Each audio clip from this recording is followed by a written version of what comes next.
As many of you know, this wonderful celebration of Thanksgiving in American tradition was established by pilgrims to give thanks to God.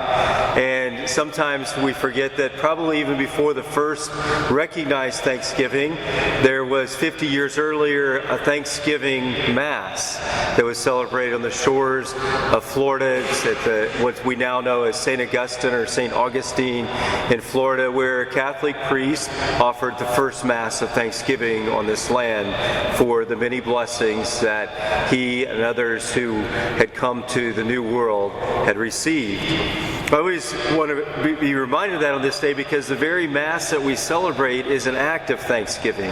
We gather today to give God thanks for the many blessings that He's bestowed upon each of us, our families, our parish, and this nation for sure. But we also gather every time that we come to Mass to give thanksgiving. The very word Eucharist, Eucharistia, the Greek translation is thanksgiving, or to give God thanks. And so it certainly is the most important way that we can give God thanks is through the Holy Mass. Now, you know I never preach very long because my mom gave me a couple words of wisdom when I was ordained, and one of them was don't preach long on Thanksgiving because everybody's got a turkey in the oven.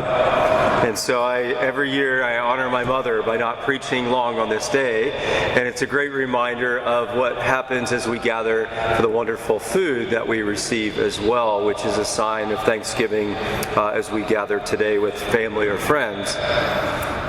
One just thought that was has been very present to me in the last week, in this kind of week of Thanksgiving, is how important it is that we give God thanks, of course, but it's also so important that we thank one another for the many gifts of each other's lives and presence in one another's lives.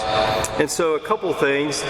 First, today I'd like to invite you or even challenge you to give thanks to 2 or 3 other people in your life very intentionally today, in any way that you can. Maybe it's face-to-face at a gathering, maybe it's through a phone call or a text message, but to give them thanks in a particular way for something that has been important to you from them in your own life. Maybe it's a gift or a charism that they share, maybe it's simple things they do for you, maybe it's something profound that they've done for you in your journey of life, but to be very intentional with 2 or 3 or more other people today to let them know why you're grateful for them.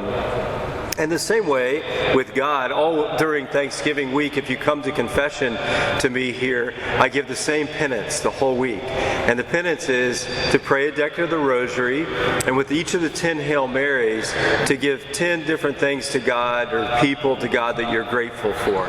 And so I want to encourage you to do that as well today. Just take a little bit of time and pray a decade of the Rosary or more. You can pray the whole Rosary, of course. You can probably easily come up with 50 different people or things that you're grateful for in your life, and just offer those to God in thanksgiving through our Blessed Mother's intercession. I am always deeply grateful for the many blessings that God has bestowed upon me, and this past year, one of the greatest gifts is the gift of being able to have good health.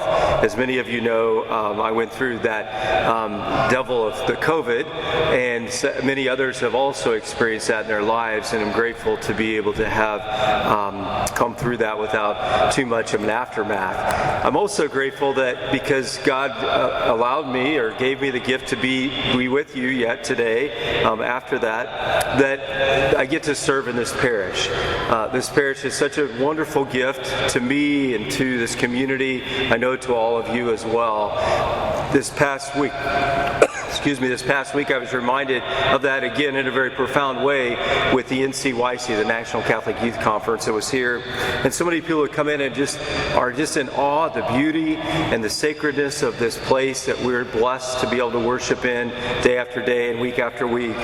But also, not just Catholics, we've had people in this week who have been working on our boiler system. You might feel a little bit of chill in the air, and that's yet to be resolved, so that's something something you can ask God for to help us to get the boiler up and running. But even the men coming into work have just been kind of overwhelmed at the gift of this place and the beauty of it. One guy said that he's many times come to conferences downtown and even looked over at the church and thought, wow, that's amazing, and never had been in here until just this week. And so in coming in was moved by the presence of God here. It's something that sometimes can be easy to take for granted, but I always try not to because it's such a wonderful gift to us. And finally, I'm deeply grateful for all of the people, all of our parishioners and friends of St. John's, all who gather here today, of course, but also those who can't be with us.